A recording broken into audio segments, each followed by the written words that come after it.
Si dans les premiers temps du christianisme, l'Église a bénéficié d'une certaine forme de reconnaissance de la part des gens, c'est en raison de la manière de vivre des chrétiens. Ils vivaient sans faire de mal. C'est dire à quel point le contre-exemple que représentent les abus vient toucher les chrétiens au cœur et les remplir de honte. Ces chiffres choquent, ils peuvent provoquer la colère, la déception, l'étonnement, la critique, mais ce qu'il faut avant tout, c'est que chaque chrétien, chaque baptisé se saisisse de la question. Car l'enjeu est de taille, il s'agit de purifier l'Église, continuer ce travail enclenché il y a maintenant des décennies, la rendre pure et exemplaire comme la mariée du Christ qu'elle est véritablement. Dans l'Église, tous, clercs et laïcs, font partie de la solution pour protéger les victimes et pour travailler à avancer sur le chemin de la sainteté, qui est notre vocation à tous. Alors cette vidéo n'est pas une vidéo de défense, évidemment, mais elle a pour but rapidement de pouvoir aider un tout petit peu les baptisés à prendre un tout petit recul sur les chiffres très choquants qui nous sont donnés. Comment est-ce que l'Église a pris conscience de ces drames et a décidé de lutter contre eux ? Eh bien, ça fait plus d'une vingtaine d'années que l'Église est concrètement sur la question, c'est-à-dire le début des années 2000, novembre 2000 surtout, session durant laquelle les évêques de France se sont réunis et ont réfléchi très concrètement aux mesures à prendre pour lutter contre ces drames.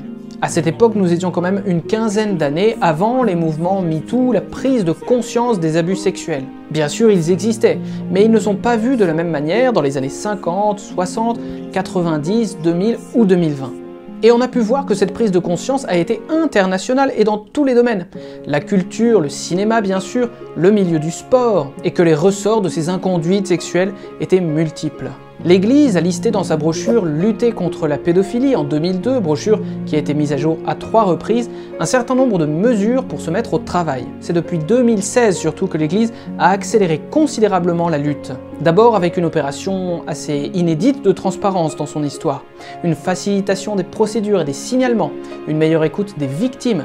Ensuite par le travail de formation, de prévention, de sensibilisation. On ne compte plus le nombre de sessions offertes aux clercs, aux laïcs, aux séminaristes, aux professionnels pour nous aider à repérer les abus et à lutter contre ces situations terribles. Enfin, dans un travail de plus en plus étroit de collaboration avec l'autorité publique pour anticiper ce genre de problèmes et pour lutter aussi en aval. Alors évidemment, tout ce travail immense n'aurait pas été possible sans les nombreuses associations de victimes qui ont permis de prendre conscience de l'ampleur du phénomène. Ça n'a pas été facile ni pour l'Église ni pour les victimes, mais c'était nécessaire et même indispensable. Cette prise de conscience a bénéficié à tout le monde, et elle est évidemment jusqu'à Rome puisque le pape François, en 2019, a fait ce motu proprio, ce document d'église, qui s'appelle Vos Estis Lux Mundi, dans lequel il va détailler un certain nombre de mesures pour lutter contre ces terribles drames. L'une d'entre elles consiste à l'obligation canonique pour tous les clercs, les laïcs, les prêtres, les évêques, de signaler les abus sexuels le plus tôt possible dès qu'ils en ont connaissance, mais aussi de collaborer avec les déroulements de l'enquête. C'est ce qu'a fait le diocèse de Paris d'ailleurs, puisqu'en 2019, Monseigneur Aupetit a signé un protocole d'accord avec le parquet de Paris pour les enquêtes, les accélérer, une meilleure collaboration, meilleure conclusion. Maintenant, un petit mot sur le rapport qui vient de sortir. Il faut savoir que c'est l'Église elle-même qui, en 2018, a demandé à une personnalité extérieure, indépendante, de faire un rapport sur les abus sexuels en son sein depuis 1950. Et pendant 3 ans, un appel à témoins a permis de rassembler de très nombreux témoignages. Il est essentiel d'entendre les victimes sur ces questions. Parce qu'on le sait bien, l'abus sexuel, qui est déjà dévastateur et surtout sur un enfant, est encore pire quand il vient d'un religieux, d'une religieuse ou d'un consacré. Derrière un abus sexuel, il y a vraiment plus que ça, il y a un abus spirituel, un abus de confiance, un abus d'autorité. Et les associations comme la police et la gendarmerie savent et estiment que moins de 10% des cas de violences sexuelles sont vraiment dénoncés. La SIAZ, qui est le nom de cette commission d'enquête qui vient de rendre son rapport, est une aide que l'Église s'est donnée à elle-même pour faire la vérité, pour se réformer, afin qu'elle devienne une maison sûre pour tout le monde. Alors quels sont les enjeux de ce rapport et de toute cette situation ? Bien sûr de protéger les victimes, bien sûr de purifier l'Église, d'en faire un lieu de sécurité où l'on peut véritablement entrer en contact avec Dieu en toute sérénité. Et puis aussi d'aider à avancer vers l'unité.